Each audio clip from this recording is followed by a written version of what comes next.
जोरदार तालियों के बीच स्वागत करेंगे मिस्टर राजेंद्र सिंह का। प्लीज वेलकम ऑन स्टेज हमारा रॉयल्टी अचीवर प्लीज।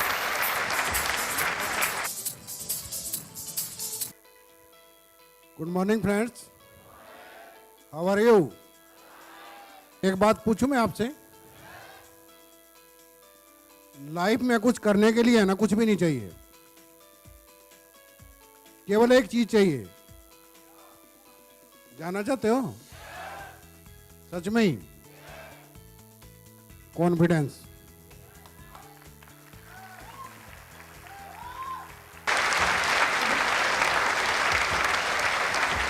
अगर आपके अंदर कॉन्फिडेंस है तो सब कुछ है। लेकिन प्रॉब्लम क्या है, ये चीज हम दूसरे में ढूंढते हैं, जबकि ये हमारे अंदर है, अपने आप को पहचानते नहीं है। जिस भी दिन आपने पहचान लिया मैं कौन हूं और मेरा इस धरती पे आने का मकसद क्या है, ये सब चीजें मेरे लिए बनी है, and I will get it and you will get it. Okay,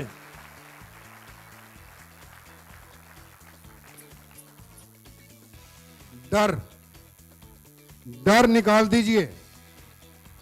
डर की बात बताता हूं मैं आपको। दो आदमी पानी में उतरते हैं,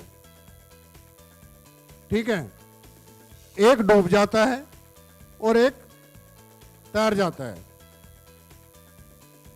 जो डूबा था वो भी हाथ पांव चला के ही डूबा, और जो तैर गया वो भी हाथ पांव चला के ही तैरा। हाथ पांव दोनों ने चलाए।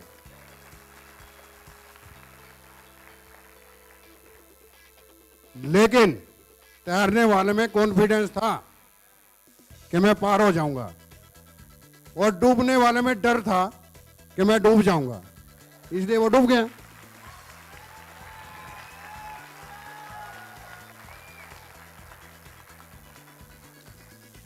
समझ रहे?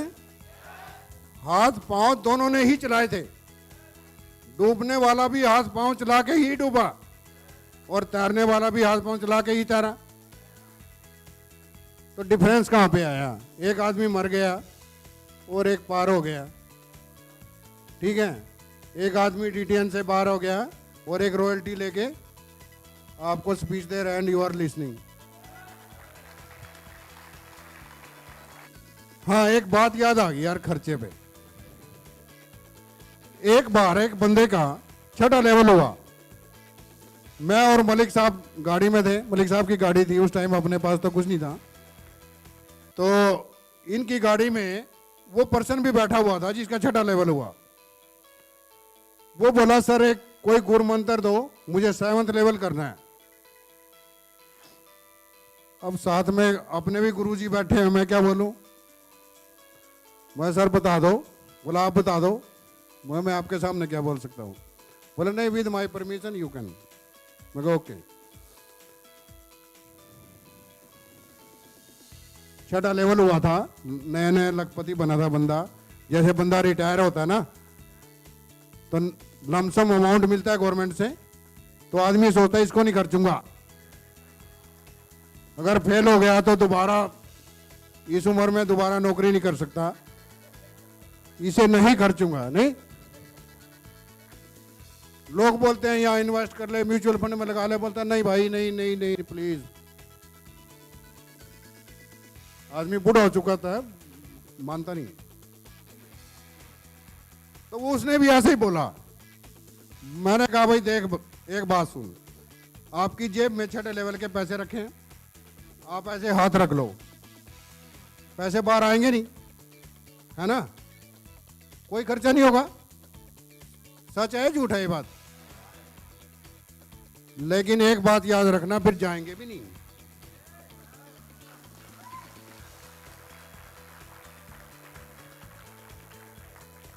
दोनों बातें सच हैं। अगर बाहर नहीं आ रहे तो अंदर भी नहीं जा रहे, क्योंकि आपने जेब को तो सील दिया। क्योंकि लोड कोई भी नहीं लेना चाहता दोस्त। कामयाबी आपकी है तो जंग भी आपने ही लड़नी है, नाम भी आपका ही होगा, लग्जरी आपको मिलेगी, सब कुछ आपसे जुड़ा हुआ है, तो वो खर्चा भी आपसे जुड़ा हुआ है ना। तो लास्ट में फॉलोवर की एक बात बताता हूं। फॉलो करने के क्या फायदे हैं कि है ना, एक ही जगह आंख मींच के क्यों लगना है। बहुत पुरानी कंपनी हो चुकी है, जैन साहब के बारे में सब जानते हैं क्या है, ठीक है, कितने ईमानदार हैं, क्या सब, किसी से बात छुपी नहीं है। यहीं पे काम करना क्यों जरूरी है, डीटीएम में ही काम करना क्यों जरूरी है दोस्त? इसलिए नहीं कि मैं रॉयल्टी एचर हूं, मुझे 1 लाख रुपए महीने मिलता, no no no, don't see others, दूसरों को मत देखिए, आप अपने आप को देखिए। एक लड़के के दिमाग में ये भूत सवार हो जाता है कि मुझे मार्शल आर्ट सीखना है, ठीक है, और वो कोच के पास जाता है कि सर मुझे मार्शल आर्ट सीखना है, तो बोलता है कि बेटा तेरा एक बाजू नहीं है, तेरे को नहीं सिखाया जा सकता। बोला नो, मुझे सीखना है। उसने देखा कि यार इसको इतना समझा लिया, सुनता नहीं है, उसने उसको डांट के भगा दिया और दरवाजा बंद कर लिया। सुबह जब उठा तो वो उसकी चौखट पे ही पड़ा हुआ था। तो बोला यार इतनी सर्दी में तू सारी रात यही था? बोला हाँ। बोला क्यों? बोला तो मर जाऊंगा या सीख जाऊंगा।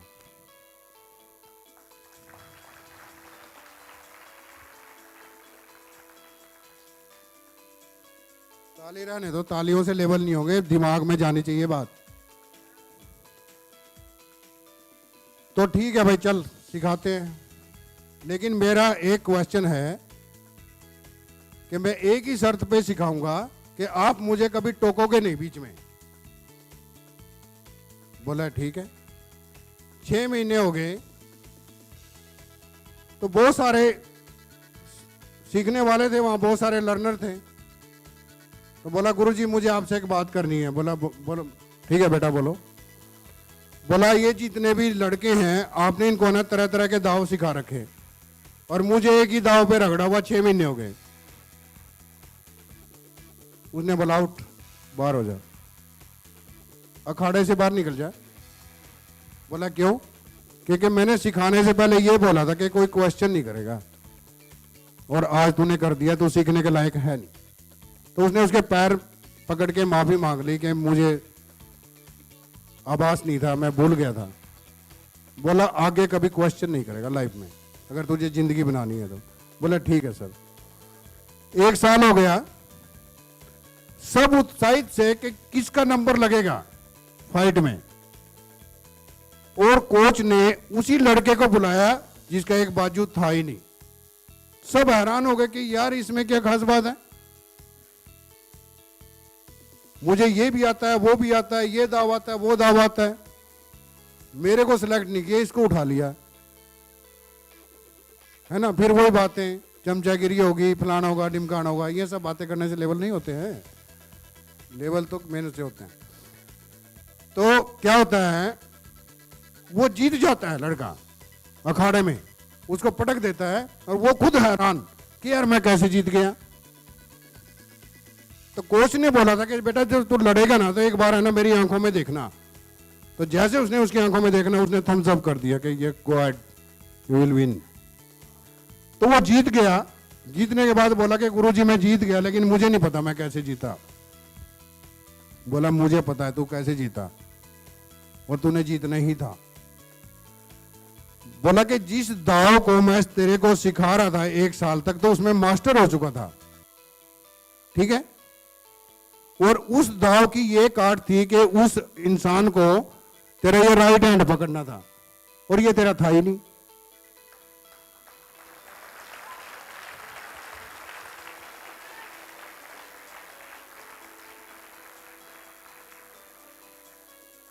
कहने का मतलब ये है, जब आपके अंदर कॉन्फिडेंस है कि मेरे को केवल यही काम करना है, इसी कंपनी में काम करना है, तो आप कोई रॉयल्टी कोई रोक नहीं सकता मेरे दोस्त।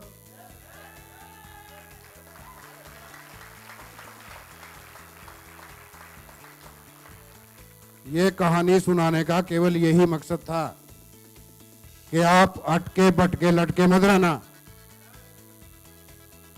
फोकस फोकस करोगे रॉयल्टी मिलेगी। अपने आप को जगाओ, हिम्मत आती है तो पूछो कि यस मैं लड़ूंगा और आखिरी सांस तक लड़ूंगा। अदरवाइज प्लान भी करोगे और आईडी भी नहीं आएगी, क्योंकि गलत टेक्निकली गलत हाथ पांव मार रहे हैं आप।